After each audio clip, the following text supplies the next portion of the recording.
What's up, everybody? This is Noel here. Not with the usual Dokkan content or Wiz content. This is my me going over my top 10 Demon Slayers list that I did an edit on. Um, because I had a lot of comments saying that I was tripping or I wasn't reading the manga. So I'm gonna go over it today. Um, First we're gonna go over the honorable mentions. First is Akaza. The reason why Akaza is so low is because he goes very relative with like see-through well no he goes very relative with marked Gyu, which they're very relative in speed regardless if you think that Akaza outpaces and kills or like destroys Gyu in the end. Regardless, they were going super relative in speed, and then he goes on to get beat by like a massively weaker Tanjiro in see-through world. And in my opinion, I just think everybody on the list scales higher than that form of like that version of Tanjiro.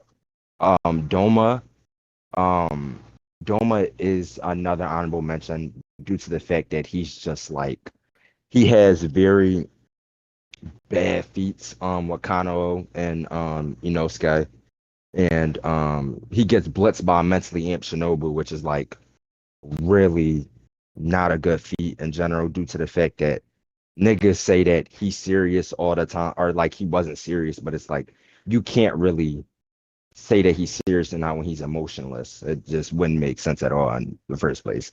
Now, with the first top 10, or with the first person on the list on the top 10 is Shinobu.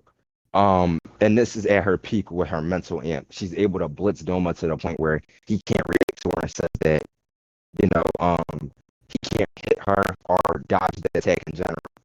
Um, yeah, although Shinobu, of course, can't cut demons' heads off, um, it wouldn't matter due to the fact that she just upscales via her speed in general. So like she could just blitz. If Doma's getting blitzed by her, it's like Akaza would get blitzed by her even worse. So that's why she's in that 10th spot. Um, and the next spot is Muichiro. Um, I know people are like, oh, why is Muichiro up here? He got blitzed by Kokoshibo and Dirty. It's what happens after he finally gets back into the fight. Um, he goes on to react to Kokoshibo consistently and save Sanemi even after that. And then he goes on to be able to break through Kokoshibo's sight and stab him with his blade and grip it so hard that it turns bright red. One of the only Demon Slayers that has such a strength feat like that. And he also goes on to unlock See Through the Word as well, which is like the highest form of like speed and precognition, you could say, in the verse. And with all of these abilities and even some of the feats that he's gained further on, you could just put him right here. And for the next spot, which is interchangeable with Muichiro, is Obanai. Um, Obanai is a really odd, spot. He's at an odd spot because all his feats are weird. Um, he doesn't necessarily do anything unlike the others in Infinity Castle arc, which is why he's not that high because he's at his like full capacity. People are like he goes relative with like a marked Gyu, even though he's like massively fatigued. Um, so I don't think this would be peak Gyu in general. He's going like relative with a massively fatigued Gyu that had just fought Akaza, and then he had an interaction with Muzan. Obanai also goes on to have feats with Muzan reacting to him and tagging him. He also unlocks Red Blade. He also unlocks the Red Blade ability and See-Through World for only a moment, which is why he's not as high as he should be, because he's only unlocked it for a mere moment. He couldn't, or from what I see, he couldn't unlock it throughout the entire rest of the fight. So although he has this feat, he can't do it consistently, or like he can't perform it longer than somebody like Muichiro could, which like is kind of implied that he was using it from the moment he got back into the fight with Kokoshibo. Um and that I just feel like even with his Muzan feats, he doesn't scale higher than the person above him. And that goes on to say the seventh place right now is Giyu. Um Although he goes hyper relative with Akaza, he goes on after that, right after that fight to get stronger, in my opinion. He gets stronger and he's able to react to Muzan. Now, people might say, oh, this Muzan was from a distance, so it'll make his attack slower. Regardless, this is a way healthier Muzan than everybody else is fighting. This is the healthiest Muzan we've seen so far. So his speed would still be like, again, pretty insane compared to the other versions of him that they're all struggling with. Um, and Gyu also has feats on all the other versions of Muzan, and I just feel like even without See-Through World, he's still a little bit, I'd say, over Obanai currently, even with his Muzan feats. Um, that reaction feat that he has on Muzan just really places him pretty high in speed, and to the fact that he was able to save Tanjiro in that fight too from being killed by Muzan. The next spot, number 6 spot, goes to Sanemi. Um, Sanemi is above Giyu. I think they're very relative too. He's above Giyu due to the fact that he has really good feats on Kokoshibo. I have Mark Sanemi was able to overpower Kokoshibo and was able to use his reflexes to actually react faster than the base Kokoshibo. Although he does get blitzed at the start by LS Kokoshibo, he's able to adapt and start reacting to him after a little bit of being attacked more and more. He adapts to the speed and is able to keep up a little bit more. He also has some pretty solid feats on Muzan. Not as good as Giyu, or you could say not as good as Obanai, but he does have like pretty solid feats, and he does get the edge over them due to the fact that he fought the strongest upper moon. Next on the list, number 5 is Kokoshibo himself. This is pretty explanatory. He's not higher due to the fact that in his LS, in his strongest form, Gyome and Sanemi and Muichiro are able to react to him after a while. Sanemi, although being blitzed again, could react to him.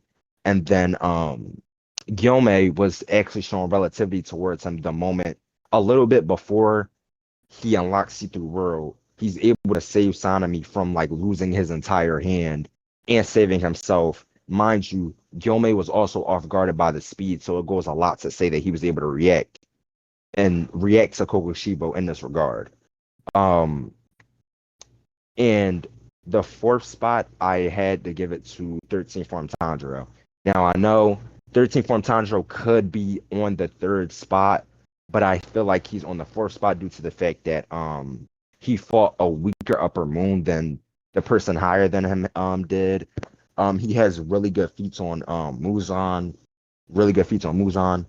and I feel like due to him being out the fight for so long, it kind of messes up his feats in a way. Um, but he is pretty strong and can be argued to be top 3. My top 3 now is pretty controversial. I don't think anybody would agree with it. But number 3 goes to Gyome. Gyome has constant reaction feats on base Kokoshibo and LS Kokoshibo. And people that say, oh, he was getting help from Sanemi and Muichiro, and it would have been distracting Kokoshibo. First, you must not have read the manga because LS Kokoshibo is definitely LS Kokoshibo's range is like insane, right? So you don't think that with those 6 eyes of his, he can see all of them at the same time, right? Okay. Um, he can reach far, he can see all of them, but he very clearly says Gyome is the main target. And Gyome is the person helping them. He is carrying the shit out of them. He has saved Sanemi in multiple instances and is just the main target and main threat. And he's able to react to LS Kokoshibo on a consistent basis. And then he goes on to have really good feats on Muzan, and he can go into See-Through World than more consistently than majority of characters that have been shown to do it. And for people that say Akaza would beat him, if you don't know, See-Through World does have a direct correlation to the selfless state. So technically speaking, Gyome should be able to access or go into the selfless state. Therefore, he would just annihilate Akaza. And Red Blade negs his head regeneration, so it just wouldn't do anything. Number 2 spot, pretty self-explanatory, is Muzan. Again, they had to lace this nigga for them to even stand a chance, and technically speaking, they still couldn't actually beat him. He was beat by the sun. I mean, it goes on to say that like he would have beat all of them badly if he was based and not nerfed. And the number one spot is Yorichi. Pretty self-explanatory as well. He's able to blitz base moves on. Um, and he just like makes leadway for all the Demon Slayers. I mean, he even goes on to say how strong he was to the fact that after Muzan aged thousands of years, Yorichi's slashes were still scars. Like they were still scars on him. He's just the peak of the verse. Also, I didn't scale DKC due to the fact that I'm not gonna lie, most of the shit around him is pretty ratty. Um, but yeah, that's my top 10 ranked explained because everybody seemed to just be a dickhead and couldn't understand it. Um, but yeah, that's pretty much all. Um, any questions on my list, just give them out. It doesn't really matter to me. And until next time, see y'all later.